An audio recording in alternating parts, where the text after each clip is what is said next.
മാറ്റം അനിവാര്യമാണല്ലോ. രണ്ടുപേർക്ക് ചാൻസ് കൊടുത്തിട്ട് ഒരാൾക്ക് മാത്രം കൊടുക്കാതിരിക്കാൻ പാടില്ലല്ലോ. മാറ്റം ആവശ്യമില്ല. ഇപ്പോൾ ഭരിക്കുന്നത് തന്നെയാണ് അത് കുറച്ചുകൂടെ മെച്ചപ്പെട്ട് നല്ല രീതിയിൽ കിട്ടിയാൽ മതി. ആര് വന്നാലും കുഴപ്പമില്ല, നാട് നന്നാവണം, അത്രേ ഉള്ളൂ. എന്തായാലും ഒരു മാറ്റം വരണം എന്നാണ് ആഗ്രഹം. അതുകൊണ്ട് അതിനനുസരിച്ചുള്ള ഒരു വോട്ട് ചെയ്തു. നമസ്കാരം. കേരളം ഇനി ആര് ഭരിക്കണം എന്ന് ജനങ്ങൾ ഇന്ന് വിധി എഴുതിക്കൊണ്ടിരിക്കുകയാണ്. എന്തായാലും ഇന്ന് വോട്ടിംഗ് ദിവസം ജനങ്ങൾ വോട്ട് ചെയ്ത് തിരിച്ച് ഇറങ്ങുന്ന സാഹചര്യത്തിൽ ജനങ്ങൾ തന്നെ പറയുകയാണ് കേരളം അടുത്ത ടേമിൽ ആരാണ് ഭരിക്കേണ്ടത് എന്ന്. വോട്ട് ചെയ്തു ആര് അധികാരത്തിൽ വരണം എന്നാണ് ആഗ്രഹം? BJP വരണം 100%. കാരണം ഒരുപാട് കാരണങ്ങളുണ്ട്. എല്ലാവർക്കും അറിയാന്നുള്ള കാരണങ്ങൾ തന്നെയാണ്. BJP തന്നെയാണ്. കാരണം ഒരു മാറ്റം അനിവാര്യമാണല്ലോ. രണ്ടുപേർക്ക് ചാൻസ് കൊടുത്തിട്ട് ഒരാൾക്ക് മാത്രം കൊടുക്കാതിരിക്കാൻ പാടില്ലല്ലോ. അവർക്കും കൊടുത്തു നോക്കി അവരെങ്ങനെ പെർഫോം ചെയ്യുന്നു നോക്കാം. ഇപ്പോൾ കോർപ്പറേഷനൊക്കെ ഭരണം വളരെ നന്നായിട്ട് ചെയ്യുന്നുണ്ട്. അപ്പോൾ തീർച്ചയായിട്ടും അതുപോലെ തന്നെ ആയിരിക്കും കുറേ MLAസിനെയും കൂടെ കിട്ടിയാൽ. പിന്നെ സെൻട്രലിൻ്റെ സപ്പോർട്ടും ഉണ്ട്. അപ്പോൾ തിരുവനന്തപുരം അടിച്ചു പൊളിക്കാം നമുക്ക്. അപ്പോൾ ഇവിടെ BJPക്കാണ് സാധ്യത ഡെഫിനറ്റ്ലി. അതെ ചെയ്തു. അതെ, ഒരു മാറ്റം അനിവാര്യമാണ്. അതുകൊണ്ട് വികസനത്തിന് വേണ്ടി ഒരു വോട്ട്. പ്രീത. വളരെ നന്ദി. എന്തായാലും തിരുവനന്തപുരം സെൻട്രലിൽ നിന്നും വോട്ട് ചെയ്ത് ഇറങ്ങുന്ന ആൾക്കാരാണ്. രാവിലെ തന്നെ വലിയ തിരക്ക് ഇല്ല എങ്കിലും നമ്മളിപ്പോൾ നിൽക്കുന്നത് ജനറൽ ആശുപത്രിക്ക് മുന്നിലുള്ള സെൻറ്റ് ജോസഫ് സ്കൂൾ പരിസരത്താണ്. ഇവിടെ ഒരു പോളിംഗ് ബൂത്ത് ഉണ്ട്. വോട്ട് ചെയ്തു. ആര് വരണം എന്നാണ് ആഗ്രഹം?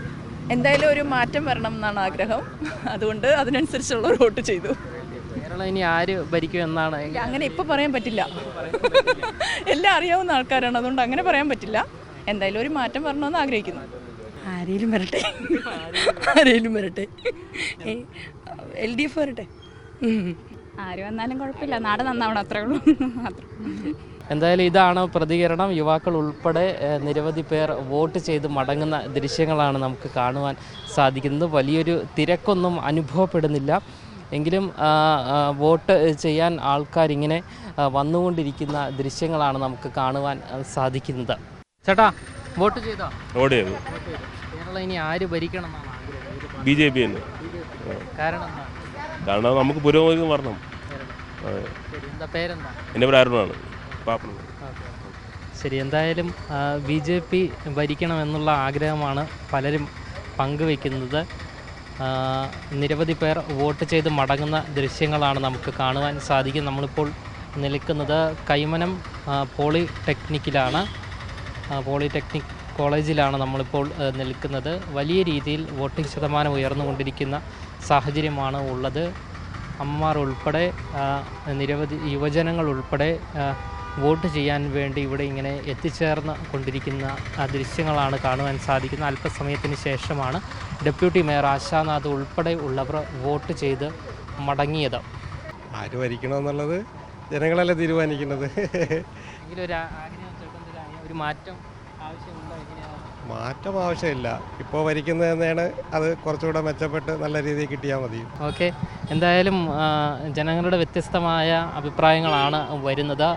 കേരളത്തിൽ ഒരു ഭരണമാറ്റം ഉണ്ടാകണമെന്ന് ചിലർ പറയുന്നു. അതേസമയം ഈ ഒരു ഭരണം തന്നെ മതി എന്ന് പറയുന്നവരും ഉണ്ട്. കോൺഗ്രസ് വരണമെന്ന് പറയുന്നവരുണ്ട്. BJP വരണമെന്ന് പറയുന്നവരുണ്ട്. ക്യാമറമാൻ അഖിൽ അശോകിനൊപ്പം അമൽ രുദ്ര, മറുനാടൻ മലയാളി, തിരുവനന്തപുരം.